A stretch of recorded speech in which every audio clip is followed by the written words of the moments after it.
အားလုံးပဲမင်္ဂလာပါကျွန်တော်ကတော့သလီယိုပါလူသားတွေရဲ့တမိုင်းမှာတန်ဖိုးအနည်းဆုံးဒါပေမဲ့ဩဇာအရှိဆုံးလက်နက်ကဘာဖြစ်မယ်လို့ထင်လဲဓာတ်လားတနက်လားလုံးဝမဟုတ်ပါဘူးအဲ့ဒါကကျွန်တော်တို့နေ့စဉ်ကိုင်နေနေတဲ့ဘောပင်ပဲဖြစ်ပါတယ်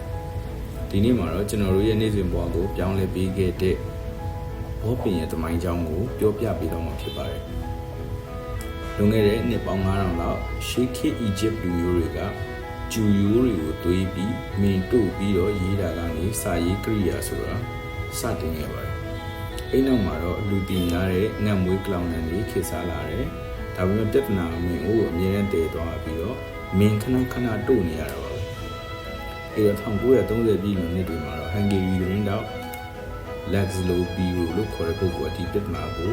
အဖြေရှာခဲ့ပါတယ်။သူကသတင်းတောက်ဆိုတော့စာနယ်ရေးရတယ်။မင်ဆိုရင်စိတ်ညစ်ရတယ်။ဒါကြောင့်သတင်းစာရိုင်းနေတဲ့မင်းတွေကိုသတိထားမိပြီးတော့ဘာလို့စာရေးကြရမှာမတုံးကြရလဲဆိုပြီးသူကစပြီးတော့စဉ်းစားလိုက်တယ်ဒီအဓိကတီထွင်မှုကတော့ကလောင်တန်ထိပ်မှာတင်းငယ်တဲ့တန်ဘောစီလေးကိုတက်ဆင်လိုက်တာပဲဖြစ်ပါတယ်ဘောပင်ကိုဆွဲလိုက်တဲ့အချိန်မှာအိတ်ဘောစီလေးကလွယ်ပတ်ပြီးတော့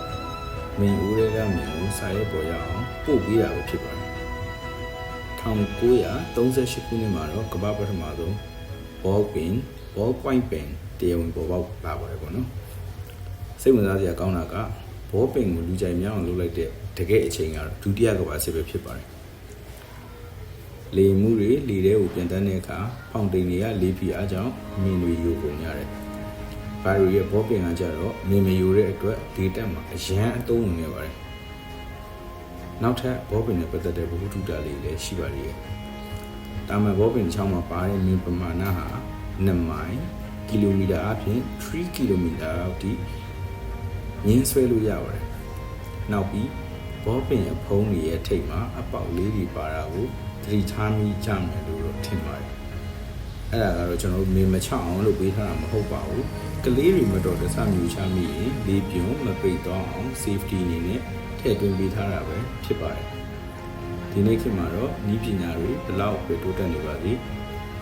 စာချုပ်တွေမှာလက်မှတ်ထိုးဖို့ချေရတဲ့လူရှိကိုစာရေးဖို့နဲ့အမှုပညာတွေဖန်တီးဖို့အတွက်ဘောပင်ကမရှိမဖြစ်နေရမှာရှိနေတော့မှာပဲ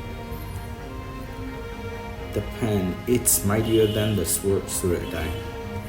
တင်ကင်ထားတဲ့ဘောပင်လေးကတင်ရဲ့ကံကြမ္မာကိုပြောင်းလဲပေးနိုင်တယ်ဆိုတာကိုလည်းမမေ့လိုက်ပါနဲ့ဒီဗီဒီယိုလေးကိုကြိုက်နေတတ်တယ်ဆိုရင် like and share လုပ်ပေးကြဖို့လည်းမမေ့ကြပါနဲ့နော်နောက်ထပ်ဘယ်လိုအကြောင်းအရာတွေကိုတင်ဆက်ပေးခြင်းလဲဆိုတာကိုလည်း comment မှာရေးပေးကြလို့ရပါတယ်